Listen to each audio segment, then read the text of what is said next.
ومرشدنا وأولانا ومولانا وطبيبنا وطبيب قلوبنا وطبيب أرواحنا ومن في دار السلام أما بعد فأعوذ بالله من الشيطان الرجيم بسم الله الرحمن الرحيم قد أفلح المؤمنون الذين هم في صلاتهم خاشعون وقال النبي صلى الله تعالى عليه وسلم اغتنم خمسا قبل خمس شبابك قبل هرمك وصحتك قبل سقمك وفراغك قبل شغلك وغناك قبل فقرك وحياتك قبل موتك أو كما قال عليه الصلاة والسلام।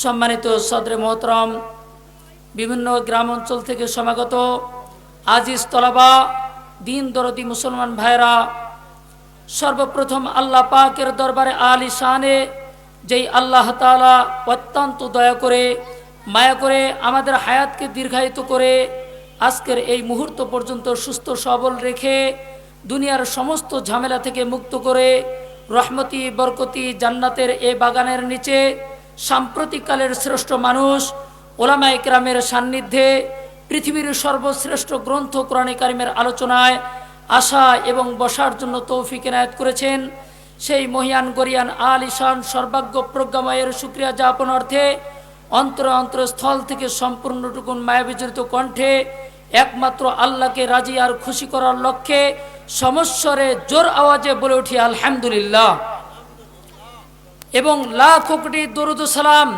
আকায়ে নামদার তাজদারি Medina মুহাম্মদে Kibria জিগর গোসায় Amena হুজুর আকরাম সাল্লাল্লাহু আলাইহি ওয়াসাল্লামের প্রতি সকলেই বলেন সাল্লাল্লাহু আলাইহি ওয়াসাল্লাম। সম্মানিত সুধী, আজ আপনাদের সামনে এতগুলো আয়াতের মধ্য থেকে নির্বাচিত বাছাইকৃত দুটি আয়াত আমি পাঠ করেছি। এই আয়াতকে সামনে নিয়ে, এই আয়াতকে কেন্দ্র করে আর একটি হাদিস পেশ করেছি। এই হাদিসকে সামনে রেখে কিছু আলোচনা করার প্রয়াস চালাবো ইনশাআল্লাহ তাবারক ওয়া তাআলা। ওমা তাওফীকি ইল্লা বিল্লাহ। প্রিয় উপস্থিতি, তার পূর্বে আমি বলে নেই যে আজকের আলোচনায় প্রধান অতিথি আছেন হযরত মাওলানা মাহমুদুর হাসান ঢাকা এবং আব্দুর রশিদ সরকার রংপুর, আরও অনেকেই স্থানীয় নেতৃবৃন্দ রয়েছেন। আল্লাহ পাক রব্বুল আলামিন সবাইকে আশা এবং সুন্দরভাবে আলোচনা করা শোনার জন্য তৌফিক দান করেন, সকলে বলেন আমিন। প্রিয় উপস্থিতি, প্রথমেই আমার একটা নিয়ম আছে, প্রত্যেকটা আলোচকের নিজস্ব কিছু নীতি আছে। সেই হিসাবে আমি কোরআনে পাক থেকে যে আয়াত তেলাওয়াত করি সেই আয়াতের তর্জমা করি সারা বাংলাদেশ নয়, প্রায় বাংলাদেশের প্রতিটি জেলায় আমরা আলোচনা করি আলহামদুলিল্লাহ। তো আমাদের একটা নিয়ম হচ্ছে যে আমরা যখন কোরআন এবং হাদিস বলি তখন এই কোরআন এবং হাদিসের তর্জমা এবং অনুবাদ আগে করি। অনেক বক্তাদেরকে দেখা যাবে যে তারা কোরআনের আয়াত পড়লো, হাদিস পড়লো, কিন্তু দেখা যায় 1-1.5 ঘন্টা বক্তব্য দিল, কিন্তু শেষ পর্যন্ত এই আয়াতের তর্জমা এবং অনুবাদ করা যায় না, অনুবাদ করতে পারে না। পরবর্তী কোনো অনুষ্ঠানে অনুবাদ করবে বলে বলা হয়। এটা হচ্ছে এক ধরনের কুসংস্কার। এ কথাটি ফতোয়া শামীর লাস্ট খণ্ডে দিয়ে আছে এবং আরও অন্যান্য কিতাবের মাঝেও উল্লেখ করা হয়েছে যে আমাদের সর্বপ্রথম ওয়াজ করতে কোরআন এবং সুন্নাহ নিয়ে ওয়াজ করতে হয়। এই জন্য আমরা কোরআন থেকে সর্বপ্রথম বলবো। দেখেন, আল্লাহ পাক রব্বুল আলামিন 18 নম্বর পারা 23 নম্বর সূরা, এই সূরার প্রথম 2 আয়াত আমি তেলাওয়াত করেছিলাম। এখানে আল্লাহ পাক রব্বুল আলামিন বলেন, কদ আফলাহাল মুমিনুন, হে দুনিয়ার মানুষেরা, তোমরা জেনে রেখো এই দুনিয়ার বুকে যত মানুষ রয়েছে তাদের মধ্যে যারা আল্লাহর প্রতি অবিচল বিশ্বাসী, আল্লাহকে বিশ্বাস করে, আল্লাহর প্রতি ঈমান রয়েছে, আল্লাহকে ভালোবাসে, আল্লাহকে মহাব্বত করে, আল্লাহর সঙ্গে রিলেটিভ আর রিলেশন, আল্লাহকে ছাড়া কোনো কিছুই বোঝে না, একমাত্র আল্লাহকে বিশ্বাস করে যে আল্লাহ একজন আছে, there is a no God কখনো বলে না, এরকম আল্লাহকে বিশ্বাস করে ওই সমস্ত ব্যক্তিদের সফলতার চাবিকাঠি হচ্ছে মাত্র 7টা জিনিসের উপর। বলেন কয়টা জিনিস? 7টা জিনিস। পৃথিবীর বুকে যত মুমিন আছে, মুসলমান আছে, আল্লাহ পাক রব্বুল আলামিন ঘোষণা করেন মাত্র 7টা গুণ যদি কোনো ব্যক্তি অর্জন করতে পারে তাহলে সেই মুমিন, সেই ইমানদার, সে ব্যক্তি সফল হয়ে যাবে। সুবহানাল্লাহ। তো মুফাসসিরিন ইকরাম আলোচনা করেন, এক্ষেত্রে আমার কাছে 4442টা তাফসিরের কিতাব রয়েছে। এই কিতাবের মধ্য থেকে 34টা কিতাবের মাঝে উল্লেখ রয়েছে যে এই কদ আফলাহাল মুমিনুন যা রয়েছে, এই মুমিনুন শব্দকে অনেকে গুণবাচক হিসেবে উল্লেখ করেছে, তখন 8টা গুণের কথা বলা হয়। আর যদি মুমিনকে আলাদাভাবে উল্লেখ না করে গুণগুলোকে শুধু উল্লেখ করে মুমিনদের জন্য, তাহলে 7টা গুণের কথা বর্ণনা করেছেন আল্লাহ। এই কথাটা মুফাসসিরিন ইকরাম স্বীকৃতভাবে উল্লেখ করেছেন। তো সর্বপ্রথম যে গুণের কথা বলা হয় সেটা হচ্ছে ঈমান। ঈমান কাকে বলে? ঈমান হলো আল্লাহ পাকের প্রতি দৃঢ় বিশ্বাস, হৃদয়ের মাঝে অবিচল বিশ্বাস, আল্লাহর প্রতি কঠিনভাবে পাকাপুক্ত দৃঢ়চিত্ত দৃঢ় সংকল্প যে একমাত্র পৃথিবীর বুকে যদি কোনো ব্যক্তি থেকে থাকে সেটা হচ্ছেন আল্লাহ। এর উপরে কোনো মালিক, কোনো রাজত্ব, কোনো ক্ষমতা, কোনো ক্ষমতার উৎস, কোনো এই ধরনের নেতা, কোনো নেত্রী, কোনো বর্গ, ইসলামের একমাত্র আল্লাহ ছাড়া দুনিয়াতে অন্য কোনো ব্যক্তি আল্লাহর উপরে ক্ষমতা রাখে না। এটাই হচ্ছে ঠিক না? আল্লাহ পাক রব্বুল আলামিন একমাত্র একচ্ছত্র ক্ষমতার অধিকারী। এই জন্য আল্লাহর প্রতি বিশ্বাস স্থাপন যে করলো সে ব্যক্তি সফল হয়ে গেল। এখানে একটা বিষয় আছে যে আল্লাহ তাআলা ঘোষণা করলেন সফল হয়ে গেল, অথচ মুমিনরা যদি এই গুণে গুণবতী হতে পারে তাহলে তো পরবর্তীতে সফল হবে। তখন এক্ষেত্রে মুফাসসিরিন ইকরাম লেখেন, তাফসিরে ইবনে কাসির, তাফসিরে কুরতুবী, তাফসিরে রুহুল মানি, তাফসিরে মাযহারি, তাফসিরে মারিফুল কোরআন, তাফসিরে এরকম আদ-দিলালু ফিল কোরআন, এরকম অসংখ্য তাফসির গ্রন্থের মধ্যে উল্লেখ করা হয়েছে যে এই কদ আফলাহাল মুমিনুন সিগা অতীতকাল কেন বোঝানো হলো? কারণ হচ্ছে অতীতকালে কোনো একটা কাজ হয়ে যাওয়া বললে বোঝা যায় ভবিষ্যতের জন্য যদি অতীতকালকে ব্যবহার করা হয়, তা যেমন এই মাহফিলটা হবে, এখন গল্পে গল্পে কোনো মানুষ বলে ফেললো যে আমাদের আগামীতে মাহফিল হবে। একজন বলতেছে আরে ভাই মাহফিল হবে, বক্তা কই, বক্তা কোথায়, শ্রোতা কোথায়, আসবে কিনা সন্দেহ আছে। তখন এক্ষেত্রে যদি কোনো ব্যক্তি বলে আরে ধরে নেন মাহফিল হয়েই গেছে, এই কথা যদি বলে বুঝতে হবে এই মাহফিলটা চূড়ান্ত হয়ে গেছে, আল্লাহ তাআলা কামিয়াব করবে, এরকম কোনো আশঙ্কা পাওয়া গিয়েছে, এরকম এহতেমাল পাওয়া গিয়েছে, এই জন্য বলেছে এই মাহফিলটা অবশ্যই অবশ্যই হবে। এটা বোঝা যায় তাকিদ এবং গুরুত্বের জন্য ব্যবহার করা হয়ে থাকে, সাধারণ মানুষও ব্যবহার করে থাকে। এই জন্য মুফাসসিরিন ইকরাম বলেন কোরআনে পাকের মধ্যে অতীতকাল ব্যবহার করে ভবিষ্যৎকাল বোঝানো হয়েছে। যারা ঈমান আনবে ওই সমস্ত ব্যক্তিরা একমাত্র ঈমানদার, ওই সমস্ত ব্যক্তিরা একমাত্র সফলকাম, ওই সমস্ত ব্যক্তিরা একমাত্র আল্লাহর উপর ভরসাকারী, ওই সমস্ত ব্যক্তিরা একমাত্র আল্লাহকে ভালোবাসনেওয়ালা, ওই সমস্ত ব্যক্তিরা একমাত্র আল্লাহ এবং রাসূলের পক্ষে। ঠিক না? যদি কোনো ব্যক্তির ঈমান আছে, আল্লাহকে ভালোবাসে না, আল্লাহর প্রতি ঈমান নেই, আল্লাহর প্রতি মহব্বত নেই, সে ব্যক্তি কখনো পরিপূর্ণ সফলকাম হতে পারে না, কখনোই হতে পারে না। এই জন্য দোস্ত সূরাতুল মুমিনুন 23 নম্বর সূরা 1 নম্বর আয়াতের মধ্যে আল্লাহ বলেন সফলকাম হবে, that man is success, that man is success, ওই ব্যক্তি সফলকাম হয়ে যাবে, ওই ব্যক্তি সফলতা অর্জন করবে যে ব্যক্তি নাকি ঈমানদার, যে ব্যক্তি নাকি মুমিন, যে ব্যক্তিকে নাকি আল্লাহকে বিশ্বাস করে, আল্লাহর প্রতি ভালোবাসা, অগাধ মহব্বত আর ভালোবাসা রয়েছে। সুবহানাল্লাহ বলবেন না? তো 1 নম্বর গুণের কথা বলা হয়েছে ঈমান। 2 নম্বর কি জানেন? 2 নম্বর আল্লাহ তাআলা বলেন আল্লাযীনা হুম ফি সলাতিহিম খাশিউন, ওই সকল মানুষ যারা নাকি তারা নামাজের মধ্যে খুশু হবে, নামাজ পড়বে, নামাজের মধ্যে খুশু থাকবে, নমনীয় ভাব থাকবে, নম্রতার, ভদ্রতার, সভ্যতা আর কৃষ্টি কালচার এরকম থাকবে যে আমি রাজা বাদশার সামনে দাঁড়িয়েছি। এমন কোনো রাজা নয়, পৃথিবীর কোনো রাজা নয়, সমগ্র পৃথিবীর সাধারণ কোনো রাজা নয়, সাধারণ কোনো মেম্বার চেয়ারম্যান, সাধারণ কোনো এমপি, সাধারণ কোনো নেতৃবর্গ, সাধারণ কোনো হুজুর, সাধারণ কোনো মুফতি, মাওলানা, মুহাদ্দিস, লেকচারার, প্রভাষক, এমন কোনো ব্যক্তির সামনে দাঁড়াইনি। এসিও, সিটি, সিএসপি, এমপি, মন্ত্রী, এই সমস্ত কোনো মানুষের সামনে আমি দাঁড়াইনি, বরং আমি তো দাঁড়িয়েছি আমার একমাত্র মালিক, আমার একমাত্র আল্লাহ, আমার আল্লাহর জন্য আমি দাঁড়িয়েছি, সিজদায় অবনত হয়ে গিয়েছি। এই জন্য আমার আল্লাহ পাকের জন্য আমি এত সুন্দরভাবে সিজদা করব, এত সুন্দরভাবে নামাজ আদায় করব, এত সুন্দরভাবে আমি দাঁড়াবো, এত সুন্দরভাবে রুকু সিজদা করব যেন আমার আল্লাহ দেখে একবারেই খুশি হয়ে যায়। ঠিক না?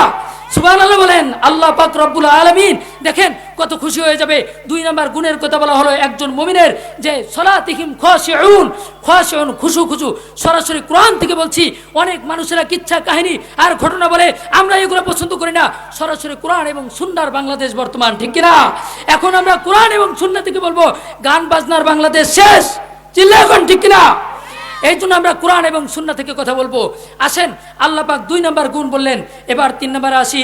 আল্লাহ পাক রব্বুল আলামিন 3 নম্বর গুণের কথা উল্লেখ করে বলেন, ওয়াল্লাযীনা হুম আনিল লাগবি মুরিদুন, ওই সকল মানুষেরাও সফলকাম হবে যেই সমস্ত মানুষদের মধ্যে এরকম অনার্থক কাজকর্ম, এরকম যেগুলো প্রয়োজন নাই, যেই জিনিসের প্রয়োজন নাই, ওই সমস্ত জিনিস থেকে যে ব্যক্তি বেঁচে থাকবে, ওই সমস্ত জিনিস থেকে যে ব্যক্তি বিরত থাকবে, ওই ব্যক্তিও আল্লাহ পাক রব্বুল আলামিন বলেন তাকেও আমি সফলতা দান করব।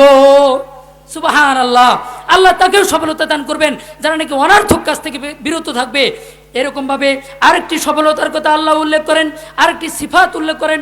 আল্লাহ পাক রব্বুল আলামিন ঘোষণা করেন, ওয়াল্লাযীনা হুম লিযাকাতি ফাইলুন, ওই সকল মানুষেরা যারা নাকি যাকাত প্রদান করবে, আল্লাহ বলেন আমিও তাকে সফলতা দান করব। সুবহানাল্লাহ বলেন, আরো জোরে বলেন সুবহানাল্লাহ।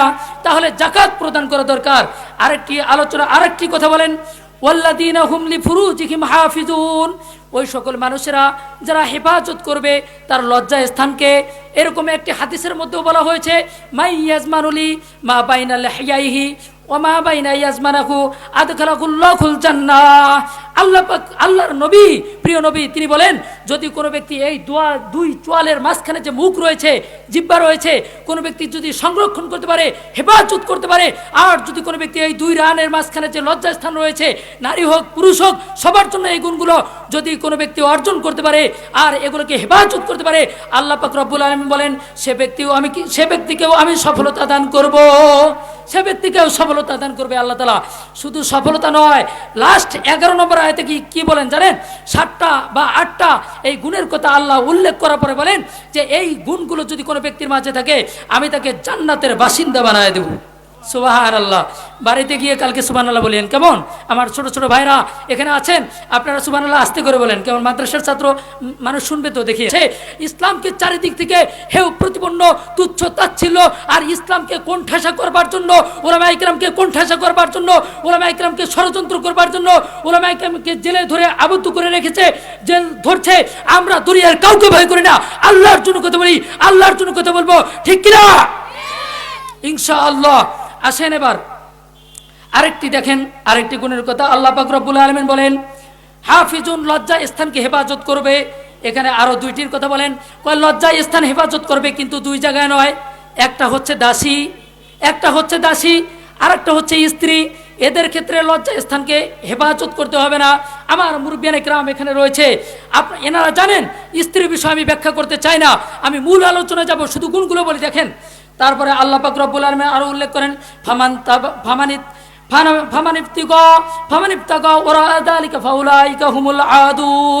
ওই সকল মানুষেরা যারা নাকি এর পিছনে আরো ঘুরবে, আরো সফর করবে, আরো বিভিন্ন জিনিস চাহিদা পোষণ করবে। যেমন কোন একজন ব্যক্তি আল্লাহ পাক রব্বুল আলামিনের দেওয়া স্ত্রী রয়েছে, আল্লাহ পাকের পক্ষ থেকে হালাল করে দিয়েছে। হালাল করে দিয়েছেন কে? আরো জোরে বলেন, হালাল করে দিয়েছেন কে? শুধু আল্লাহ দিয়েছেন না, নবীও দিয়েছেন, নবীও দিয়েছেন। এই জন্য সকলেই বলেন মারহাবা। আল্লাহ পাক রব্বুল আলামিন আমাদের জন্য স্ত্রীকে হালাল করে দিয়েছেন। এই জন্য আল্লাহ পাক রব্বুল আলামিন বলেন, স্ত্রীকে হালাল করে দিলাম, দাসীকে হালাল করে দিলাম। কিন্তু কেনা দাসী আগের জমানায় যেটা ছিল, এখনকার নয়। এই জন্য বলবো দোস্ত, এর পরক্ষণেই আল্লাহ তাআলা বলেন, এই দাসী এবং স্ত্রী ব্যতীত যে ব্যক্তি অন্য কোনো মেয়ের কাছে লোভ করবে, অন্য কোনো মেয়ের সঙ্গে প্রেমালাপ করবে, রিলেশন করবে, সম্পর্ক করবে, অন্য কোনো মেয়ের সঙ্গে জেনা করবে, ব্যভিচার করবে, অন্য কোনো মেয়ের সঙ্গে এরকমভাবে খারাপ কাজ করবে, অপকর্ম করবে, আল্লাহ পাক রব্বুল আলামিন বলেন সে ব্যক্তি ফাউলাইকা হুমুল আদুন, সেই সমস্ত ব্যক্তি হবে সবচেয়ে লাঞ্ছিত, সবচেয়ে ঘৃণিত, আল্লাহ পাকের চিরশত্রু। নাউজুবিল্লাহ বলেন। আল্লাহ পাক রব্বুল আলামিন যদি আল্লাহর জন্য কাজ করে কোনো ব্যক্তি, তাহলে মুমিন কখনো, ইমানদার কখনো, আল্লাহ তাআলার যারা খাঁটি বান্দা আছে তারা কখনো আল্লাহর দেওয়া হালাল বাদ দিয়ে হারামের দিকে যেতে পারে না, ঠিক কিনা? হালাল ছাড়া হারামের দিকে যেতে পারে না, অবৈধ রিলেশন করতে পারে না, অবৈধ প্রেম করতে পারে না, এরকম বেঈমানি আর ধোঁকাবাজি করতে পারে না। হালালকে বেঁচে চলবে, হারামকে বেঁচে চলবে, হারামের উপরে চলবে, হালালের উপরে চলবে, জায়েজ না জায়েজের উপরে চলবে, এর বাইরে কোনো কিছু মানে না। ঠিক না? এটাই হচ্ছে আল্লাহ পাক রব্বুল আলামিনের খাঁটি বান্দার সিফাত, এটাই হচ্ছে আল্লাহর খাঁটি বান্দার সিফাত, এটাই হচ্ছে গুণ। এই জন্য আল্লাহ পাকের এই সিফাতগুলো আমাদের মধ্যে আসা দরকার আছে না নাই? আসা দরকার আছে না নাই?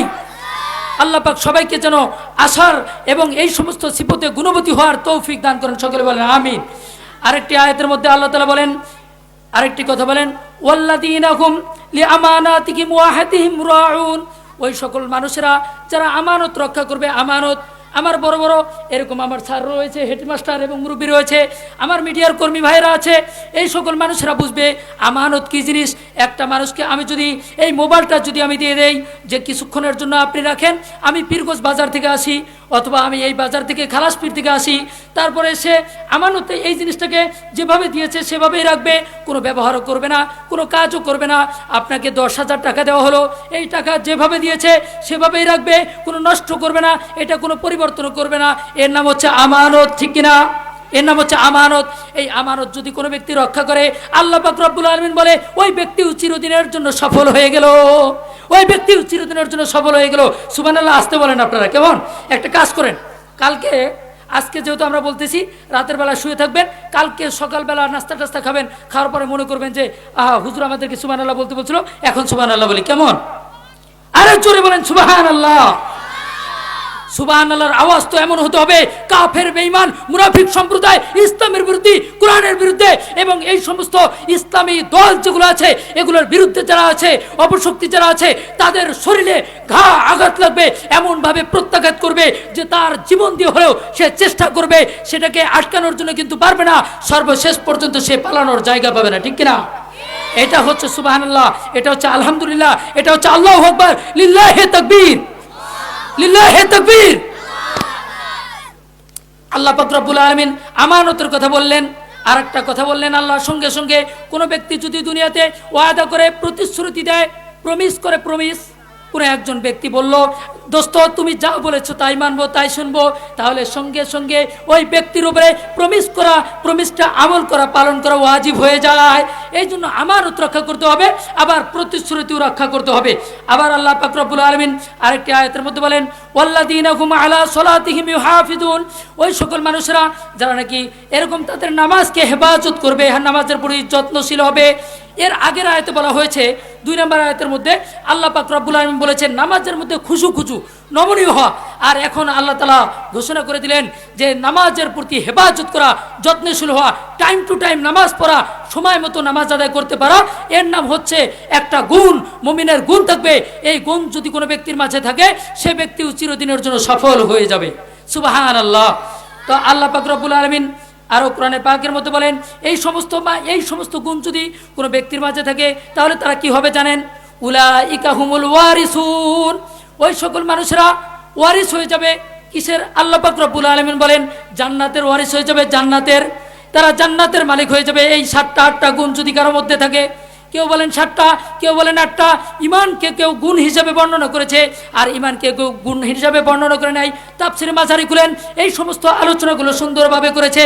এই জন্য দোস্ত, এই 7টা 8টা গুণ যদি কোনো ব্যক্তির মাঝে আসে, তাহলে আল্লাহ পাক রব্বুল আলামিন তাকে জান্নাতের বাসিন্দা বানায় দেবে। বলেন সুবহানাল্লাহ। শুধু জান্নাত নয়, আমরা আল্লাহকে বললাম ও আল্লাহ শুধুমাত্র জান্নাত দিবেন, কোন জান্নাত আমাদেরকে দিবেন? বড় রয়েছে, ছোট রয়েছে, এরকম কোরআনে পাকের জায়গায় জায়গায় বলা হয়েছে জান্নাতের কথা। কোন জান্নাত আপনি দিবেন? আল্লাহ পাক রব্বুল আলামিন ডাক দিয়ে বলে, বান্দা কোনো চিন্তা করো না। 11 নম্বর আয়াত, এই কোরআন শরীফের 18 নম্বর পারা, সূরাতুল মুমিনুন 23 নম্বর সূরা 11 নম্বর আয়াতের মাঝে আল্লাহ তাআলা বলে ওই জান্নাতটা কোন জান্নাত জানো? কয় জান্নাতুল ফিরদাউস। কোনটা? জান্নাতুল ফিরদাউস।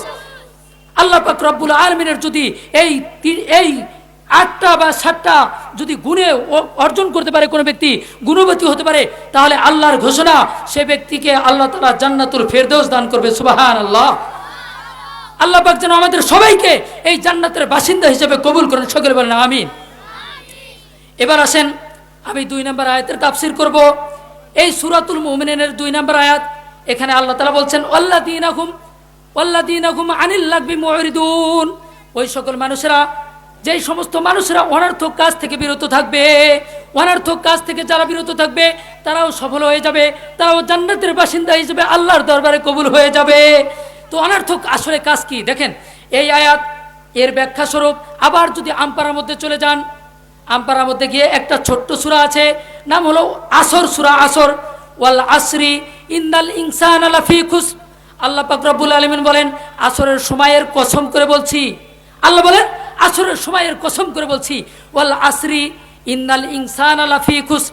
নিশ্চয় পৃথিবীর এমন কোন মানুষ নাই, এমন কোন রাজা বাচ্চা নাই, কাফের মুশরিক বেঈমান মুসলমান, ধর্মীয় অধর্মীয়, এরকম পক্ষে বিপক্ষে, ইসলামের পক্ষে বিপক্ষে, আরও অন্যান্য দেশের পক্ষে বিপক্ষে সকল শ্রেণীর মানুষ, এই সকল শ্রেণীর মানুষের কথা উল্লেখ করেছেন আল্লাহ। আল্লাহ বলেন ইন্নাল ইনসানা, ইনসান শব্দের অর্থ নির্দিষ্ট কোনো মানুষ নয়, নির্দিষ্ট কোনো মুমিন ইমানদার কোনো বান্দা নয়। ইনসান শব্দের অর্থ একমাত্র ইনসান মানে হচ্ছে মানুষ, মানব সম্প্রদায়, ইনসান জাতি। এই দুনিয়ার বুকে যাদেরকে মানুষ বলা হয়, যাদেরকে ইনসান বলা হয়, যাদেরকে নাস বলা হয়, এরকম কাফের বেঈমান মুশরিক সবাইকে ইনসান বলা হয়। এদেরকে উদ্দেশ্য করে আল্লাহ বলেন জেনে রেখো নিশ্চয় এই পৃথিবীর সমস্ত মানুষ ক্ষতিগ্রস্ত। ইন্নাল ইনসানা লাফি খুসর, নিশ্চয় ইনসান মানব জাতি সবাই ক্ষতিগ্রস্ত, কিন্তু 4 শ্রেণীর মানুষ তারা ক্ষতিগ্রস্ত হবে না। আল্লাহ তাআলা সময়ের কসম করে বললেন এখানে, কারণ কি এটা আমি কারণ উল্লেখ পরে করবো ইনশাআল্লাহ যদি সুযোগ পাই। আসেন, 4 ধরনের মানুষ ক্ষতিগ্রস্ত হবে না। আল্লাহ পাক রব্বুল আলামিন নিজে ঘোষণা করেন, আমার কোনো কথা না, নবীরও কোনো কথা না, আপনার আমার কোনো কথা না, কোনো নেতৃবর্গের কথা না, আমার ওস্তাদেরও কোনো কথা না, বরং এই কথাটা স্বয়ং মালিক খোদা প্রদত্ত জ্ঞান একমাত্র ঐশী গ্রন্থ কোরআনে কারিমের মধ্যে আল্লাহ ইরশাদ করে দিয়েছেন। তাহলে কি সন্দেহ আছে? এই কোরআনের ব্যাপারে সন্দেহ নাই। এটা আল্লাহ তাআলা সূরাতুল বাকারা এই সূরার শুরু দিয়ে 2 নম্বর আয়াতে 3 নম্বর আয়াতে উল্লেখ করে দিয়েছেন। আল্লাহ তাআলা বলেন লা রাইবা ফি, নট ডাউট দ্যাট হোলি কোরআন। এই কোরআনের মধ্যে কোনো ডাউট নেই, কোনো সন্দেহ নেই, সন্দেহের অবকাশ পর্যন্ত নেই, এ কথা আল্লাহ ঘোষণা করে দিয়েছেন। সেই কোরআনে আল্লাহ বলেন আসরের কসম, সময়ের কসম। দুনিয়ার মানুষেরা জেনে রেখো পৃথিবীতে একজন মানুষ নয় যেই মানুষটা উপকারী, বরং সকল মানুষ ক্ষতিগ্রস্ত। তবে 4 শ্রেণীর মানুষ একমাত্র উপকার প্রাপ্ত এবং ক্ষতিগ্রস্ত হবে না। 4 শ্রেণী কারা আমরা খুঁজে বের করবো কোরআন থেকে। আল্লাহ বলেন ইল্লাল্লাযীনা আমানু ওয়া আমিলুস সালিহাত, কিন্তু ওই সকল মানুষ যারা নাকি আল্লাহর উপরে ঈমান এনেছে। ওখানে আল্লাহ তাআলা বলেন 1 নম্বর গুণ হলো ঈমান। 1 নম্বর কি? ঈমান। ঈমান যদি কোনো ব্যক্তির থাকে দোস্ত, ঈমান যদি থাকে তাহলে আল্লাহ বলেন ওই ব্যক্তি সকল ক্ষতি থেকে বাঁচবে। আমরা ঈমানদার কিনা, আমরা মুসলমান কিনা, আমরা আল্লাহকে বিশ্বাস করি কিনা? যদি বিশ্বাস করি তাহলে চিল্লায়ে বলেন আল্লাহু আকবার। আল্লাহ একজন আছে, বিশ্বাস করেন কিনা? এই জন্য আল্লাহ তাআলা বলেন যদি কোনো ব্যক্তির ঈমান থাকে তাহলে সেই ব্যক্তি বেঁচে যাবে, তার কোনো ক্ষতি হবে না, তার কোনো চিন্তা নাই, তার কোনো ভয় নাই, সে ক্ষতিগ্রস্তর অন্তর্ভুক্ত হবে না। তারপরে 2 নম্বর দেখেন ইল্লাল্লাযীনা আমানু ওয়া আমিলুস সালিহাতি। 2 নম্বর আমল হচ্ছে আমলে সালেহ। আমলে সালেহ মানে হচ্ছে সৎকর্ম সম্পাদন করা, বেশি বেশি দান করা, বেশি বেশি এরকম হালাল পথে থাকা, ব্যবসা বাণিজ্যের মধ্যে হালাল তরিকা করা, এরকম ওজনের মধ্যে কম না দেওয়া, এরকম কথা বলতে মিথ্যে না বলা, সমস্ত ইসলামের বিধিবিধানকে যারা পরিপালিত করে তাদেরকে বলা হয় আমলে সালেহ বা আমেল। সে ব্যক্তি আমলদার। 1 নম্বর হতে হবে ইমানদার, 2 নম্বর হতে হবে আমলদার, আমলে সালেহ করেনেওয়ালা। সকলেই বলেন সুবহানাল্লাহ। পারবেন তো ইনশাআল্লাহ? এই আমল করতে পারবেন তো ইনশাআল্লাহ? ঠিক টাইম মতো নামাজ পড়তে হবে, ইসলামের কাজগুলো পরিপালিত করতে হবে, তাহলেই একমাত্র সে ব্যক্তি ক্ষতি থেকে বাঁচবে। এটা 2। 3 নম্বর আসেন ওয়াতাওয়াসাউ বিল হক। আর যে ব্যক্তি হকের উপদেশ দিবে, সত্যের কথা বলবে, বাতিলের কোনো চক্ষুকে ভয় পাবে না, বাতিলকে কোনো পরোয়া করবে না, ইসলামের বিরুদ্ধে কথা বলবে, কোরআনের বিরুদ্ধে কথা বলবে, আলেমদেরকে গ্রেফতার করবে, আলেমদেরকে গ্রেফতার করে করে জেলখানার মধ্যে আবদ্ধ করে দিবে, ঢুকাইয়া দিবে। চাই সেটা আওয়ামী লীগ হোক, চাই সেটা বিএনপি হোক, চাই সেটা আমার বাবা হোক, চাই সেটা আমার দাদা হোক, চাই আপনার বাবা হোক না কেন, কোনো নেতা হোক না কেন, সে যত বড় পৃথিবীর ব্যক্তি হোক, বড় ব্যক্তি হোক না কেন, কিন্তু আল্লাহকে ছাড়া দুনিয়ার অন্য কোনো ব্যক্তিকে ভয় করা যাবে না। পারবেন তো ইনশাআল্লাহ? আল্লাহ তাআলা নিজেই বলেন 3 নম্বর গুণের কথা, যে এই গুণ যদি কার মধ্যে থাকে তাহলে ওই ব্যক্তিকে আল্লাহর কাছে কামিয়াব, আল্লাহর কাছে সাকসেস, ওই সমস্ত ব্যক্তির অন্তর্ভুক্ত হতে পারবেন তো ইনশাআল্লাহ? পারবেন তো ইনশাআল্লাহ? পারবেন তো? 4 নম্বর গুণের কথা আল্লাহ নিজে বলেন ওয়াতাওয়াসাউ বিল হাক্কি ওয়াতাওয়াসাউ বিস সবর। আর একটা হচ্ছে ধৈর্যের উপদেশ দিবে। অনেক কষ্ট আসবে, অনেক জুলুম আসবে, জুলুমের স্টিম রুলার নির্যাতন চলতে থাকবে, আসতে থাকবে আলেমদের উপরে, মুসলমানদের উপরে, মুমিনদের উপরে। ফিলিস্তিনের মধ্যে মুসলমানদেরকে মারা হচ্ছে, মায়ানমারে মুসলমানদেরকে হত্যা করা হচ্ছে, বাংলাদেশের জায়গায় জায়গায় মুসলমানদের উপরে নির্যাতন করা হচ্ছে, এরকমভাবে কাশ্মীরে মুসলমানদের উপর নির্যাতন করা হচ্ছে। এরকম পৃথিবীর যে কোনো প্রান্তে যান দেখবেন মুসলমানরা বড়ই নির্যাতিত, বড়ই নিপীড়িত, বড়ই জুলুম আর অত্যাচারের মাধ্যমে প্রভাবিত, জুলুমের মাধ্যমে তারা নির্যাতিত রয়েছে। সব জায়গার মধ্যে এই সমস্ত মুসলমান ভয় করা যাবে না, তাদের ইমানকে বেঁচে খাওয়া যাবে না, ইমানকে ছেড়ে দেওয়া যাবে না। আল্লাহর উপর ভরসা করে ইমানের উপরে অবিচল আর আস্থা বিশ্বাস রাখতে হবে। আল্লাহ নিজেই বলেন একমাত্র সৎ উপদেশ করবে, আর সৎ উপদেশ করতে গিয়ে অনেক নানা সমস্যা আসবে। আজকে বয়ান করব, দেখা যাবে যাইতেই কোনো সমস্যা হতে পারে, আবার কোনো সময় দেখা যাবে রাস্তাঘাটে প্রবলেম হবে। সত্যের কথা বলতে অনেক সময় বাতিলরা এসে বাধা দেয়, দেয় কি দেয় না? বাধা দেয় কি দেয় না? এখন মিডিয়ার কল্যাণে আমরা জানতে পারি যে সারা পৃথিবীতে, যেহেতু আল্লাহ পাকের অশেষ মেহেরবানিতে ইউটিউবে দেখবেন আমরা বয়ান করি সারা বাংলাদেশে, ঢাকা, চট্টগ্রাম, ময়মনসিংহ, রাজশাহী, খুলনা, এরকমভাবে কক্সবাজার, মহেশখালী, কত দূর দূর আলোচনা করি। দেখা যাবে আমাদের আলোচনা করে দেখবেন অনেক সময় বাধা আসে, কিন্তু এই বাতিল অপশক্তিকে আমরা কখনো ভয় করিনি। এর কারণে পিছপা হয়নি। বাতিল একবার আসবে, 10 বার তার উপরে আমরা ইসলামের হকের ঝান্ডা উড়িয়ে দিব। ঠিক কিনা? রাজি আছেন তো ইনশাআল্লাহ? খবরদার, কখনো ভয় পাবেন না। আল্লাহ পাক রব্বুল আলামিন নিজেই বলেন সৎ উপদেশ দিবা, আর একটা হচ্ছে ধৈর্যের উপদেশ দিবা। কারণ বিপদ আসবে, মুসলমানের উপরে বিপদ আছে না নাই? ক্যান্সার দিয়ে দিবে আল্লাহ, নানান রকমের সমস্যা দিবে, প্রশাসনিক প্রবলেম হবে, আবার এরকম দুনিয়াবি উখরবি নানান রকমের সমস্যা আপনাকে দেখাবে। কিন্তু এরপরেও আপনাকে ধৈর্য ধারণ করতে হবে।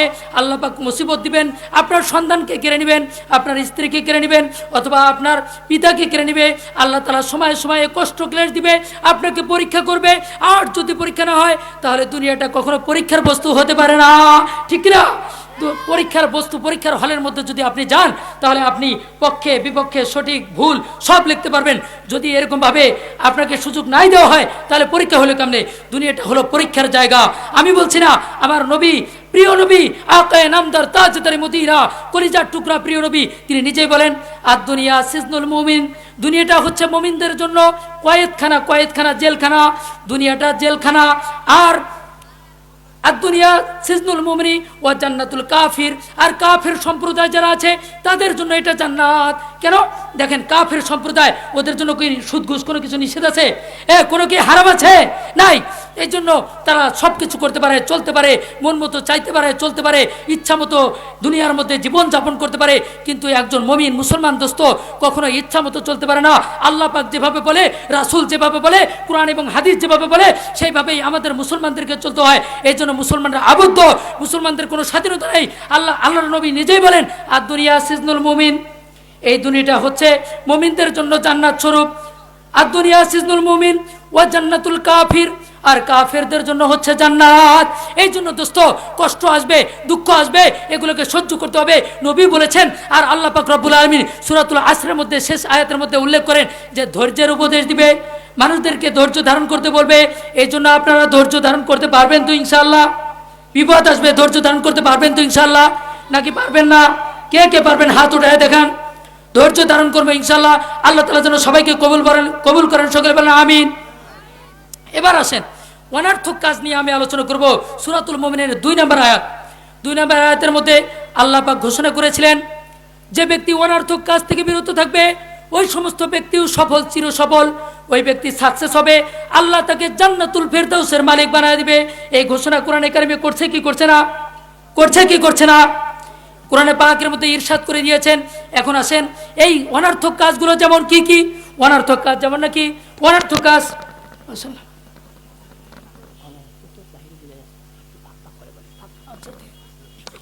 ঠিক আছে, অনর্থক কাজ বুঝেন, একটু চিন্তা করে একটু বুঝুন যে অনর্থক কাজ কি কি। অনর্থক কাজ অনেক রয়েছে এই দুনিয়ার মধ্যে। আপনি উলট পালট করে চলছেন মন মতো, এটা অনর্থক কাজ। আপনি এরকম মন মতো টিভি দেখছেন, কোনো প্রয়োজন নাই, অনর্থক কাজ। আপনি এরকম গল্প গুজব করছেন, অনর্থক কাজ। আপনি এরকম ভাবে মানুষের সাথে আড্ডাবাজি করছেন, অনর্থক কাজ। আপনি আন্দাজে ঘুমিয়ে আছেন, ঘুমের পর ঘুম, ঘুমের পর ঘুম। আধুনিক বিজ্ঞান গবেষণা করে প্রমাণ করেছে 13টি বড় সমস্যা হবে যদি কোনো ব্যক্তি লাগাতার ঘুম পারে, অথবা যদি কোনো ব্যক্তি ঘুম জাগে তাহলে 19টি সমস্যা হবে। এই জন্য দোস্ত, আন্দাজি ঘুম পারলে হবে না, অনর্থক কাজ। যদি কোনো ব্যক্তি ঘুম পারে তবু অনর্থক। আর যদি ঘুম পাড়ার প্রয়োজন কিন্তু সে মোবাইল দেখে, স্ক্রিন দেখে, টিভি দেখে, টেলিভিশন দেখে, প্রয়োজন নাই, সে তার চোখকে সবসময় লাগিয়ে রেখেছে লাইটের সঙ্গে, স্ক্রিনের সঙ্গে।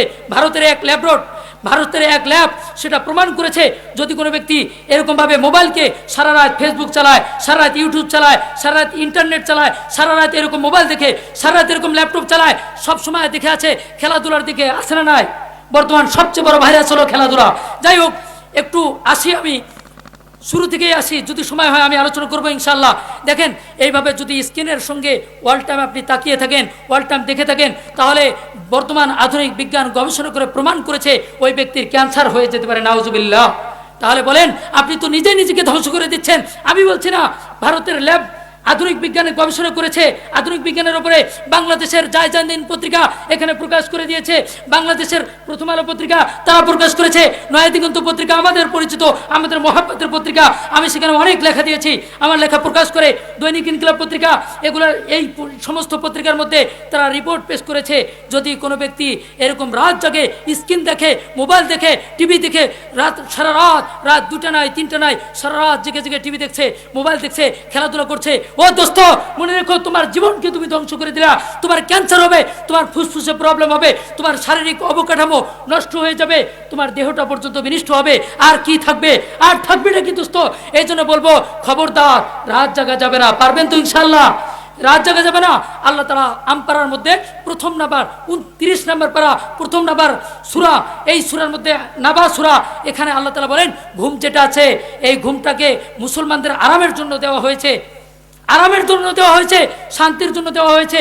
কিন্তু আমরা সেই ঘুম শান্তি না পেরে এখন বর্তমানে ঘুমকে বাদ দিয়ে আমরা কি করছি? দিন রাত এগুলো নিয়ে ব্যস্ত হয়ে পড়েছি।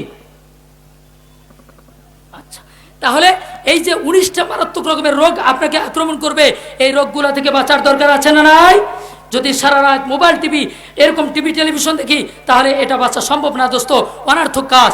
আসলে এবার এই বর্তমান জমানায় বড় বড় সমস্যা হয়ে গেছে আমাদের মধ্যে।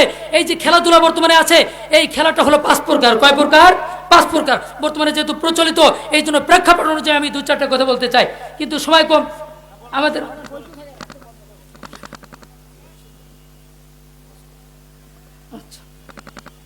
এরকম ভাবে আমাদের খেলা হচ্ছে সামগ্রিকভাবে 5 প্রকার।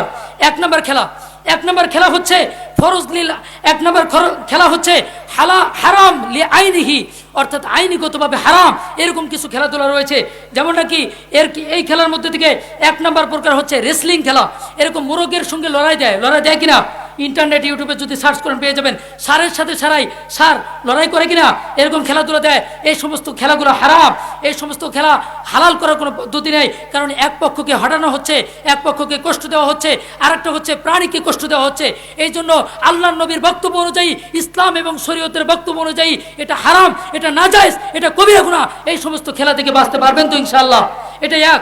2 নম্বর আসেন, 2 নম্বর আরেকটি খেলা আমি সংক্ষিপ্ত আকারে বলছি, না হলে এখানে অনেকগুলো আলোচনা ছিল, যেটা করা আমার সম্ভব না। হুজুর এসে গেছেন, আলোচনা করবেন আমাকে বলছেন, তো আমি সংক্ষিপ্ত আকারে আরো কয়েকটি খেলার নাম বলছি। দেখুন, আরেকটা হচ্ছে নীতিগত কারণে হারাম। মৌলিকভাবে খেলা হারাম না, কিন্তু এই খেলার ক্ষেত্রে অন্য কোনো নীতি আছে, নিয়ম নীতি আছে, যেই কারণে হারাম হয়ে গেছে। যেমন হাফ প্যান্ট পরে খেলায়, আছে না নাই? হাফ প্যান্ট পরে খেলায়, ও দোস্ত, হাফ প্যান্ট পরে খেলাচ্ছে, আর সেটাকে আপনি দেখছেন। ওই ধরনের খেলা দেখাও হারাম, ওই ধরনের খেলা করাও হারাম, খেলানো হারাম, দেখাও হারাম, এবং এই খেলার পক্ষে সাক্ষী দেওয়া হারাম। এই খেলার পক্ষে উৎসাহ, উদ্দীপনা, উন্মাদনা, অদ্ভুত রকমের পাগলপনা, এই ধরনের সবগুলো হারাম দোস্ত। এবং এই ধরনের খেলাকে আয়োজন করাও হারাম, পুরস্কার নেওয়া হারাম, দেওয়া হারাম। আল্লাহর নামে কসম করে বলছি, ও দোস্ত, এটা হারাম। এটাকে হালাল করার কোনো পদ্ধতি নাই, কোনো পদ্ধতি নাই। আবার তারপর আপনি খেলা দেখছেন, তো ইমানটা আর থাকলো কোথায়? হারাম তো করতেছেন আপনি। এই খেলার মধ্যে বর্তমান এখন যদি বলেন যে হুজুর সৌদি আরবে তো খেলা হয়, আরে দোস্ত, সৌদি আরব কি ইসলামের দলিল নাকি? ইসলামের ওখানে তো গান বাজনাও হয়, এটা কি দলিল হবে? ইসলামের জন্য দলিল হচ্ছে 4টা। কয়টা দলিল? 4টা। এটা আমি বলছি না, কিতাব নুরুল আনোয়ার 5 নম্বর পৃষ্ঠা এখানে উল্লেখ করা হয়েছে। কিতাব কিতাব উসুলুস শাসি 5 নম্বর 6 নম্বর পৃষ্ঠা উল্লেখ করা হয়েছে আদিল্লাতুল ইসলামী আরবাতুন, একটা হচ্ছে আল কোরআন কিতাবুল্লাহ ওয়া সুন্নাতু রাসূলিল্লাহ ওয়া ইজমাউল উম্মাহ, আরেকটা হচ্ছে কিয়াস। 4টা দলিল ইসলামের গ্রহণযোগ্য, একটা হচ্ছে কোরআন, আরেকটা হচ্ছে হাদিস, আরেকটা হচ্ছে ইজমা, আরেকটা হচ্ছে কিয়াস। এরপরেও যদি কোনো ব্যক্তি বলে সৌদি আরব দলিল, তাহলে বলেন এই ব্যক্তি আসলে কি বুঝে বলতেছে না বুঝে বলতেছে? যদি না বুঝে বলে, দোস্ত না বুঝে কেন বলবেন? না বুঝে কথা বলা জায়েজ নাই, আপনাকে জাহান্নামে পাঠানো হবে। আল্লাহর নবীর হাদিস মিশকাত শরীফে আছে, মুসলিম শরীফে আছে, আন্দাজি কথা বলবেন তো জাহান্নামে চলে যাবেন। আবার আসেন, যদি কোনো ব্যক্তি বুঝে সুঝে কথা বলে, এটা যদি বুঝে সুঝে বলে তাহলে তো তাকে জাগানো যাবে না, পানি ঢেলে দিতে হবে, তাছাড়া আর জাগানোর কোনো সিস্টেম নাই দোস্ত, এটাও হারাম। এই সমস্ত খেলা করা যাবে না। এমনকি গান বাজনা বাদ্যযন্ত্র, ওখানে ল্যাংটা ড্যান্স হচ্ছে নানান রকমের সৌদি আরবে। এই সৌদি আরব শ্রেষ্ঠ জায়গা, এটা ঠিক আছে, কাবা শরীফ শ্রেষ্ঠ, এটাও ঠিক আছে, কিন্তু দোস্ত ওইখানে যদি হারাম কাজ করে সেটা কি হালাল হয়ে যাবে? মদ পান করার সময় যদি কোনো ব্যক্তি বিসমিল্লাহ বলে, সেটা কি হালাল হয়ে যাবে? আরে দোস্ত নাচ গান করার সময় যদি সালাম দিয়ে নাচ গান শুরু করে দেয়, এটা কি হালাল হয়ে যাবে? আরে দোস্ত আপনি যদি পায়খানা খান, পায়খানা হারাম, বাথরুম হারাম, বর্জ্য ময়লা হারাম, এটা যদি খান আর যদি বিসমিল্লাহ বলেন, হালাল হয়ে যাবে? না দোস্ত, এটা হালাল হবে না। এটা যেমন হালাল হবে না, এরকম যদি কোনো ব্যক্তি খেলার শুরু দিয়ে কোরআন শরীফ তেলাওয়াত করে, সৌদি আরব যদি এটা পরিপালন করে, এরকমভাবে কাতার যদি করে, কুয়েত যদি করে, এরকমভাবে দুবাই যদি করে, সমস্ত আরব বিশ্ব যদি করে, আর যদি কোরআন তেলাওয়াত করে শুরু দিয়ে, আর যদি প্রথমে এরকমভাবে বলে এটা জায়েজ, সারা পৃথিবী উল্টে যেতে পারে, এটা কোশ্চেনকালেও জায়েজ হতে পারে না দোস্ত। এই কারণেই তো মুসলমানরা ধ্বংস হচ্ছে, এই কারণেই তো ধ্বংস হচ্ছে, কারণ তারা এখন কোরআন সুন্নাহ চেনে না, কোরআন হাদিস বুঝে না, কোরআনের কথা শুনতে চায় না, কোরআনের কথা মানে না। ওরা মানে কোনটা জানেন? ওই যে সৌদি আরব। আরে দোস্ত এতই সৌদি আরবকে মানো যে সেখানে যে হাত কাটা হয়, চুরি করলে তোমার দেশে হাত কাটে না কেন, এটা বলো না কেন? ব্যাপারটা কি? কয় এখানে সমস্যা আছে। ও দোস্ত এতই যদি সৌদি আরবকে মানো, ওখানে নামাজ পড়া ফরজ, একবারে ফরজটা পালন করা হয়, নির্দেশ দিয়ে যদি কোনো ব্যক্তি পালন